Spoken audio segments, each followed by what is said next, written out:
I started an IPS course last week. Um, it's a 10-week course, and I thought I'd keep a video log on my progress. Um, I may make mistakes, but I want to capture my experiences first and foremost. I'm sorry if I zone out or anything. I hear voices which can be irritating. They can be worse, but a lot of the time they're just saying random stuff in my head, so I may zone out. But yeah, so IPS is intentional peer support. Um, Obviously, you know what peer support makes sense. It's no authority. It's helping each other. Intentional, kind of a bit. At first, it sounded a bit forcing yourself on people, but um, I think it's more. It's you. It's not a bad thing. It's you're intentionally connecting with people, so that you can both learn and grow together mutually. Obviously, there'll be a connection because there's a shared experience of mental illness, both experiencing it and experiencing all the joys that come with it, such as dealing with psychiatrists, being on medication, obviously the stigma that surrounds it, and those kind of things. Um, so, so yeah, it's about forming relationships, um, challenging each other in a supportive way, and moving towards the lives we want, not thinking, trying to get away from something, trying to, because if you're constantly trying to thinking about, oh, this is wrong with you, that needs fixing, you're going to end up just, you're going to lose all your kind of dreams and ambitions because you're not being, you know. Um, so yeah, which I guess is where psychiatry, like the medical model, um, generally looks at the idea that there's something broken, something that needs fixing, whereas as far as from what I've understood so far, um, peer support, intentional peer support is doesn't deal with diagnoses. Um, it's all about where you want to be. Um, yeah, one of the things that kind of shocked me a bit at first was this idea of language and what the language you use can be where it plays a big role. So a big one for me was the word helping, because I thought helping, it's a positive thing. I've had the image preconception that, well, the analogy I guess it is I'm someone who, so well, as a when I help people help, um, I'm standing up on the top of a mountain that I've climbed, and I've got a rope, and I'm, pulling them up. Um, yeah, and that's kind of what I went into the course assuming.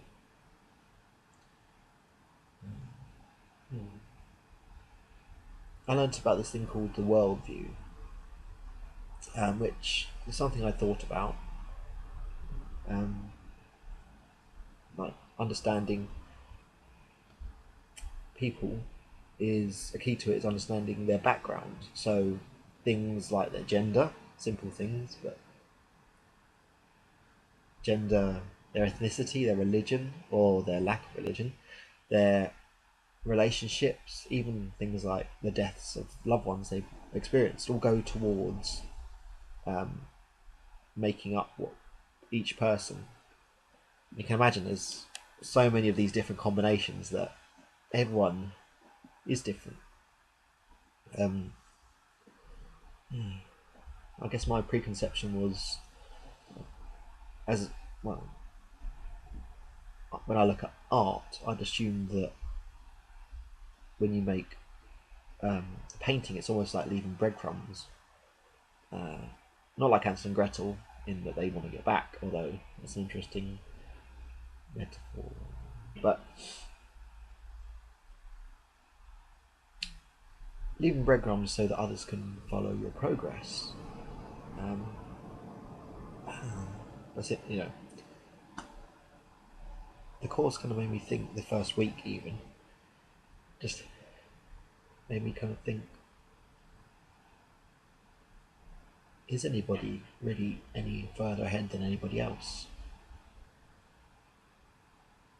Oh, I guess if you're using the mountain idea, is anybody higher up the mountain? Um, Personally, um, on my journey, I've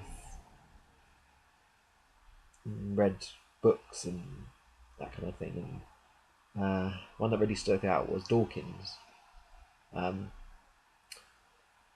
his work on the selfish gene theory. I found really validated my experiences. I guess it kind of makes me see the world in a black and white kind of way. Um, I can see that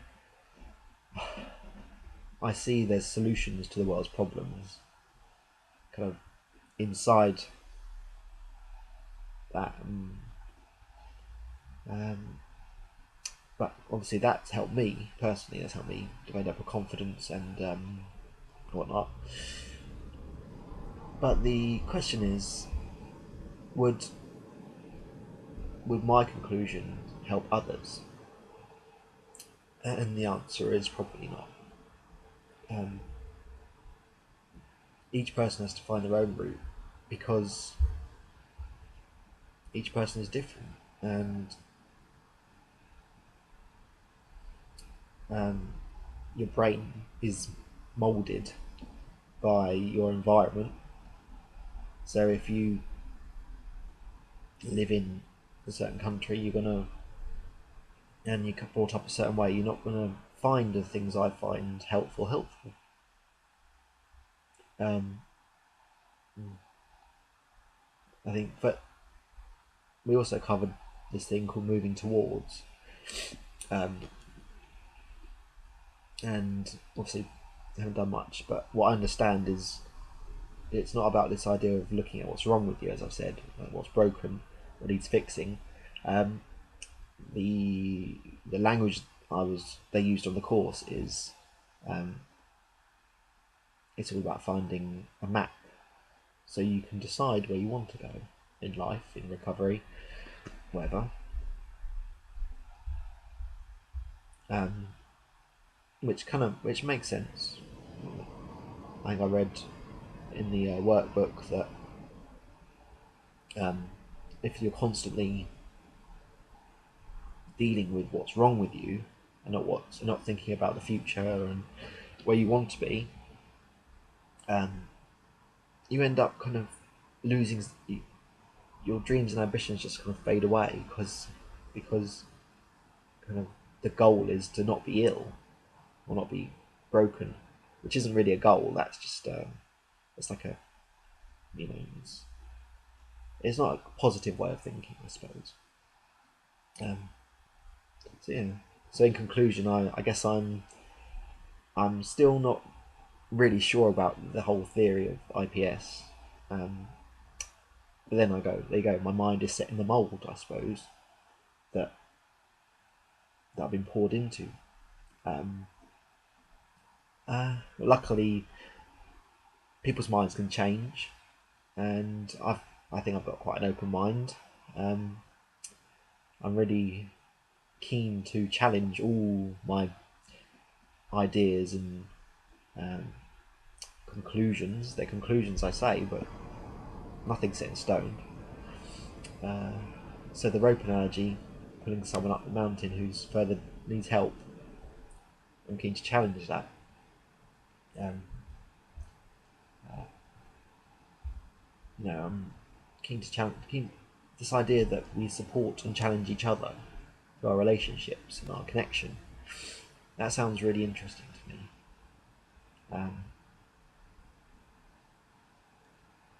Yeah. So I guess the new image is that everyone is climbing up their own mountain, their own, and um, yeah. So it's not even possible to pull someone up to the top of the mountain because yeah, you're not there. You may have reached the top of your own mountain that you think you've reached the top. Um, well, you've reached far enough that you're happy, satisfied. Um, but yeah, so I'm trying to get an image of how you can uh, help other people up their mountain. I'll think about it and get back to you.